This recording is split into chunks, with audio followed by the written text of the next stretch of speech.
Okay. लोगोफोर नै दा जों संखंआव थांनो ओंखारगासिनो दं न'निफ्राय ओंखारनोसै लोगोफोर केर'नि लामा मोनबाय लोगोफोर नै जों संखंआव थांगासिनो दं लामाया बिराद गोजान लोगोफोर नै दाबो मोनहैयाखै जों थांगासिनो दङ जों लोगोफोरजोंसो फैदों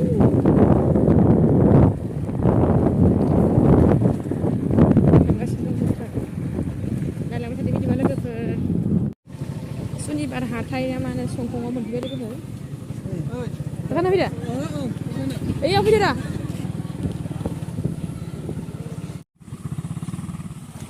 नै मा होनो हाथाय मोननानै संखं दैमा लङा ना इयो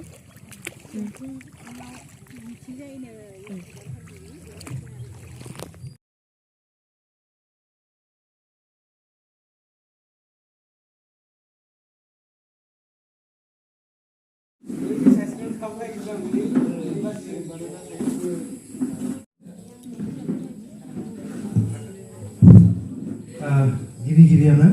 जोंनि दिनैनि बे दावगा इउटुबारनि दैदेननायाव जितु लेंहरजानाय गासै जोंनि धेमाजि जिल्लानि सिङाव थानाय गासैबो इउटुबार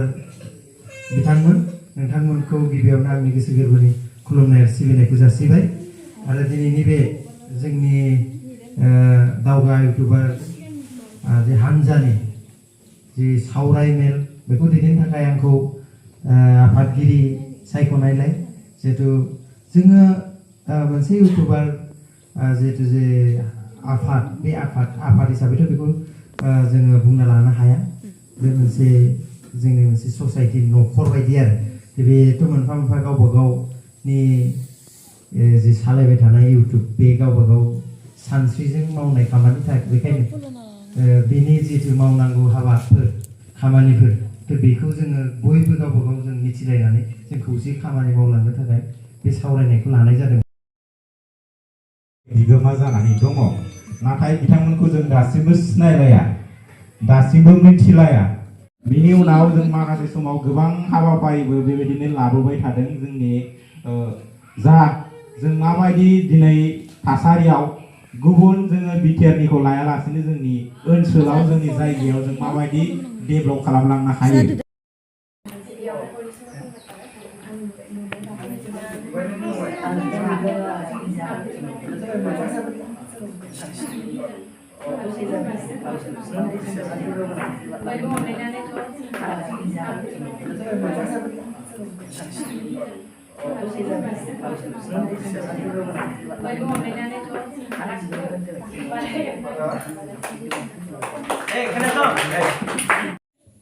लोगोफोर आं दिनै जोंनि अरुण ब्रह्म बिथांजों दान्दिसे सम मोगा मोगि लानो थाखाय खुलुमबाय गासैबो जितु इउटुब चेनेल बिथांनि इउटुब चेनेल नायगिरि बिथांमोननिसिम आंनि गोसो गोरबोनि खुलुमनाय सिबिनायखौ जासिबाय नोंथांमोना बिथांखौ मोजां मोननानै जितु साबस्क्राइब खालामदों गासैबो साबस्क्राइबार बिथांमोना नोंथांमोननि मोजां मोननाय आरो सोरबा सुबुंनो बिथांनि भिडिअखौ शेयार खालाम जाहाथे बिथाङा मोजां खामानि मावनायाव माबा मोनसे सापर्ट मोनो आरो नोंथांमोननि थाखाय मालाबा बिथाङा मोजां खामानि मावनो हायो बिनिखायनो आरो नोंथांमोननि लुगैनाय बायदि बिथांनो मेसेज खालाम आरो बिथांखौ कमेन्ट खालाम आरो बिथांनि नाम्बार दङब्ला कन्टेक्ट खालामनानै बिथांखौ मावनायाव माबायदि मावनांगौ बेखौ आसि दिन्थिना होनानै बिथांखौ जितु बे बिथाङा जि हास्थायदों बेखौ नोंथांमोना मदद खालामगोन होननानै आसा खालामो आरो जोबोद गोजोननाय मोनदों बिथांनि जितु चेनेलाव आं दान्दिसे नुजानो मोननानै गोजोन्थों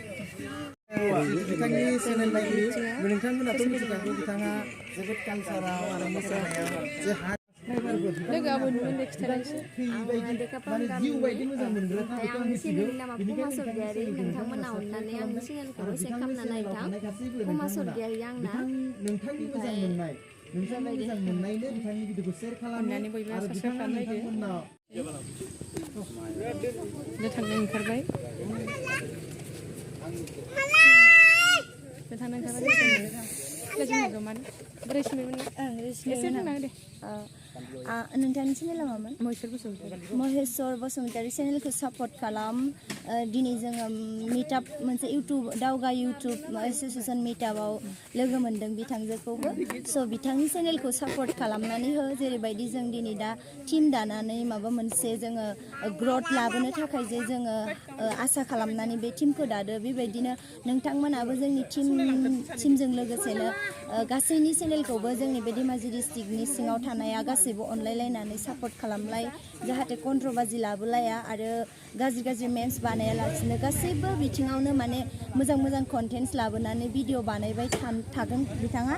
बेनिखायनो बिथांनि चेनेलखौ सापर्ट खालामनानै हो आरो जौगाथो जाहाथे आरो उनावबो जौगालांबाय थानो हाथो गोजोननाय थाबाय लोगोनिसिम